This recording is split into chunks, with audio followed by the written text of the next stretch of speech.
Jaga mulutnya. Nah, ini pesan untuk kita semua ya. Dan ini adalah sebuah cerita yang nyata pastinya. Saudara sepupu saya punya istri. Jadi ipar saya ya, bisa dibilang gitu ya. Ipar saya ini menghubungi saya beberapa waktu yang lalu buat nanyain kondisi rumah temennya. Karena temennya ini sudah 1 minggu nggak tidur dengan banyaknya gangguan-gangguan yang dikirim ke dia.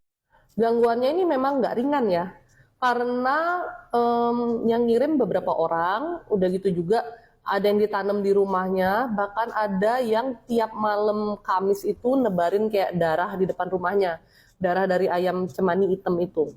Dan masalahnya ada juga beberapa orang yang mengirim santet dan guna-guna itu sudah mempunyai beberapa barang mereka seperti rambut, potongan kuku, dan juga maaf bekas menstruasi perempuan ini alias darahnya.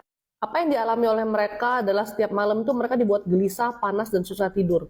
Suasana rumah itu kayak hawanya nggak enak aja.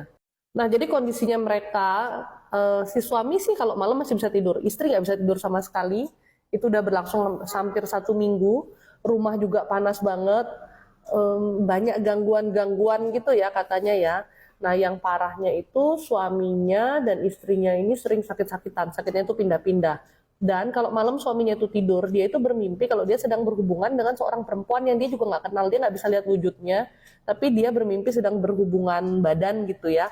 Dan si istri ini yang di sebelahnya dia di kasur itu ngelihat kalau ya kelamin suaminya itu seperti orang yang sedang berhubungan gitu. Dan suaminya tuh ketika bangun pagi tuh badannya seluruh badan sakit semua, kayak lemes, kayak nggak ada energi. Nah, emang yang dikirim ini makhluknya itu kayak suka lah meniduri manusia dan dia bisa berubah-berubah bentuk, mau jadi perempuan, mau jadi laki-laki gitu ya. Masalahnya rambutnya suaminya ini sudah diberikan ke makhluk itu, jadi kenapa dia ngikutin suaminya terus? Seperti kebanyakan orang pasti nanya ya siapa yang ngirim dan gimana-gimana gitu. Ya, karena yang nanya adalah istrinya sepupu saya bilang Mbak dia jangan kasih tahu ke orangnya yang dikirimin ya, saya bilang gitu. Nanti orangnya jadinya membenci, jadi dia lebih susah sembuh. Dan ipar saya ini sudah ngerti lah gitu, karena dia juga di gerejanya, dia juga sering ikut doa pengusiran gitu. Dia juga dari keluarga-keluarga Kristen yang aktif di gereja gitu ya. Ya saya jelaskan sama dia yang ngirim siapa, penyebabnya apa gitu. Jadi penyebabnya adalah lambe yang terlalu turah ya. Suami istri ini mulutnya lumayan tajam gitu kalau ngomongin orang, ngejekin orang gitu, ngata-ngatain orang, walaupun sama temen gitu dia tajam ya. Kan kita nggak pernah tahu hati dan perasaan temen kita gitu kan.